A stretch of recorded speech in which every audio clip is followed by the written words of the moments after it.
Guten Tag! Welcome back to my channel. My name is Lily Kunis, and this past year I was a participant in the Cbyx program, and that is the Congress Bundestag Youth Exchange program.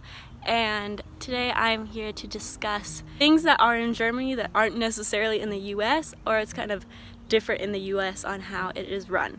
The first major element is the Autobahn, and the Autobahn is like a highway. It is the same as the highway, but in certain areas in Germany it has no speed limit. So with the Autobahn you can pretty much drive at any speed that you would like. In certain areas, of course, there are speed limitations, but in majority of the highways you are allowed to drive as fast as you want, and that's definitely not the case in the United States because we have speed limits on almost every highway. And it's pretty interesting because sometimes we would be driving in the car and then it's like, oh, we're going like the same amount as 100 miles per hour in the US. That's pretty crazy.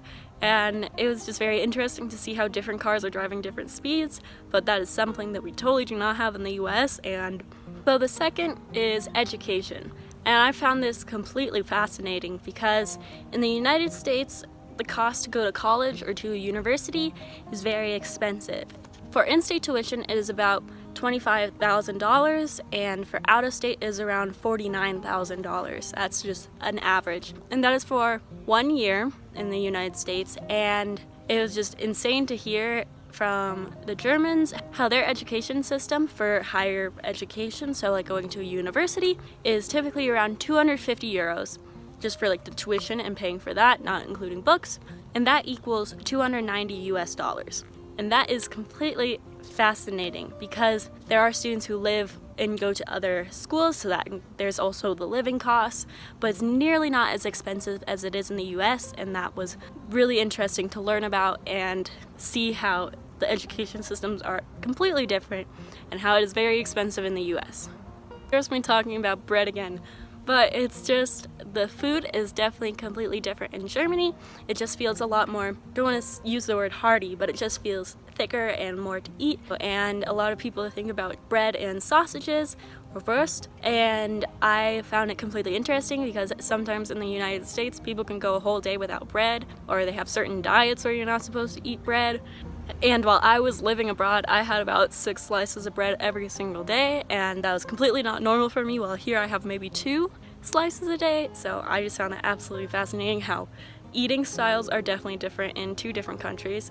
The next one is drinking age, and that's pretty typical to bring up. It's just, I'm normally questioned how young you have to be to drink in Germany, and it's 16 for beer and lower alcohol percentages, so some of the wines, and it's 18 for all hard liquor. And that's very interesting because in the United States it is 21 for drinking. And also, this is another point with the drinking, it's in the United States you cannot drink in public spaces, while in Germany it doesn't really matter, just be respectful if people feel uncomfortable to it. And in the United States, if you are drinking in public in certain states, it is illegal and you can get in serious legal troubles. The next one is smoking cigarettes, and that was a totally other thing too. That was a little bit of a culture shock to me, like how many cigarettes are smoked in Germany and in Europe in general. And I found that completely interesting because cigarettes are still fairly large and e-cigarettes are not, and e-cigarettes is vaping, and I just found it very interesting because many kids start smoking very young in Europe, and that's the same in the US, but it is with vaping and electronic cigarettes. And now in the United States the smoking age has been raised to 21, so it's very interesting just to see how it's totally different in different countries and how in Europe it is just normalized to smoke cigarettes. This is something that is very, very popular in Germany, and I almost never experienced it in the US, but it is carbonated water. So when I think carbonated water, I think of it as a water with a flavor, while in Germany they just have plain normal tasting water but with bubbles.